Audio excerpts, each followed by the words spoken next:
Bahtiar Rehan akan membawakan berita tentang neokolonialisme.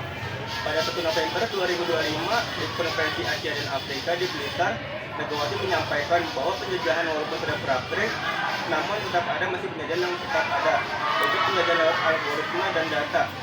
Jika dulu penjajahan melalui kapal perang dan meriam, maka sekarang lewat big data, AI, dan tentang teknologi. Maka penyebabnya itu adalah yang pertama, konsentrasi fokus pada perkembangan global di suatu negara maju seperti yang dimiliki oleh perusahaan-perusahaan besar. Dan yang kedua itu, sedangkan negara berkembang hanya menjadi pengguna dan pemasok pasar untuk menggunakan teknologinya. Maka seperti apakah solusinya? Yaitu anak muda atau lebih tepatnya seluruh masyarakat Indonesia harus mempunyai kesadaran diri untuk tetap maju dalam berkembangnya teknologi ini agar bisa menyaingi teknologi global. Jalvi Sandrawati ingin membawa berita tentang ketertinggalan dan ketimpangan budaya. Dari berita tersebut, wilayah Indonesia Timur masih tertinggal dalam aspek sosial, ekonomi, infrastruktur, dan SDM. Masyarakat di wilayah ini menuntut pemerintah lebih bertanggung jawab atas pemerataan pembangunan.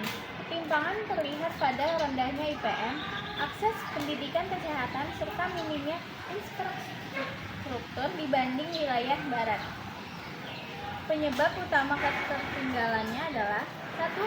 Geografi sulit diakses, biaya pembangunan tinggi, banyak daerah terpencil. 2. Pembangunan tidak merata, fokus lebih banyak di Jawa Sumatera. 3. SDM dan layanan publik lemah, kualitas pendidikan dan kesehatan rendah. 4. Investasi rendah, aktivitas ekonomi terbatas, dan nilai tambah SDA tidak menikmat masyarakat lokal. 5. Tata kelola pemerintah daerah lemah. Dan 6. Faktor sejarah dan sosial menginalisasi wilayah pinggiran. Solusi yang akan diajukan adalah membangun infrastruktur dasar atau jalan listrik dan internet. 2. Memperkuat kapasitas pemerintah daerah. 3. Meningkatkan pendidikan, kesehatan, dan pemberdayaan masyarakat. 4. Mendorong investasi dan inklusif. 5. Kebijakan nasional yang adaptif terhadap kondisi lokal. Dan yang terakhir, koordinasi pusat daerah agar keadilan pembangunan tercapai. Dan mungkin saya akan menjelaskan rincian dari berita. Seorang pemuda berinisial Iqbal, usia 22 tahun, warga desa Pelanggiri, Kecamatan Tanjung Kabupaten Bengkala, Jawa Timur, ditangkap oleh warga di sebuah pondok pesantren di desa Aeng Taber, Kecamatan Tanjung Bumi saat hendak mencuri sepeda motor. Saat hendak dia melarikan diri dan dengan memanjat pagar pondok pesantren, warga yang curiga langsung menangkap dia, dipukuli oleh warga sampai babak belur. Penyebab dari berita tersebut, penyebab utama dapat diidentifikasi gaya hidup hedonisme. Iqbal mengaku bahwa motivasi utama mencuri adalah untuk membiayai hidup dan gaya hidup yang tinggi untuk makan dan kebutuhan lain dan sama bayar hutang. Terus solusi berdasarkan penyebab tersebut, edukasi gaya hidup dan nilai sosial, memberikan pendidikan kepada remaja pemuda tentang dampak negatif gaya hidup hedonistik, pentingnya kerja keras dan konsekuensi kriminalitas terhadap diri sendiri dan keluarga. Naziada, dan di sini saya akan membacakan rincian berita dari yang saya dapatkan, yaitu menjelaskan bahwa beberapa pulau kecil di Raja Ampat mulai rusak akibat tambang nikel. Pembukaan hutan membuat tanah longsor ke laut dan merusak terumbu karang. Air menjadi keruh, ikan berkurang, dan masyarakat adat ikut terdampak. Pemerintah yang turun mengawasi menemukan banyak pelanggaran, lalu mencabut beberapa izin tambang. Di sini ada beberapa faktor penyebab utama munculnya ancaman tersebut. Yang pertama ada ekspansi penambangan nikel. Yang kedua, lokasi nikel kecil dan ekosistem sensitif. Dan yang terakhir itu ada pembukaan lahan dan erosi darat ke laut.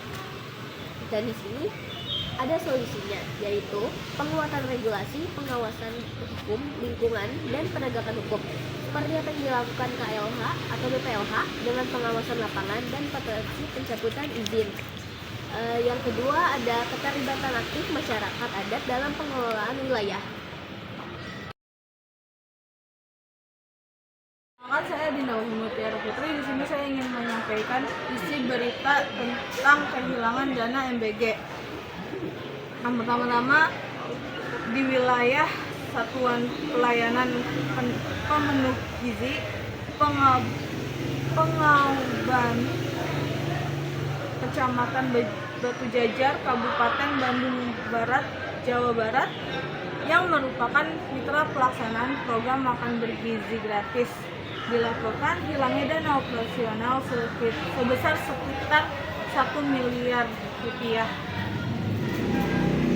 Dan berikut penyebab utama dalam kasus ini adalah yang pertama itu ada modus phishing atau penipuan cyber.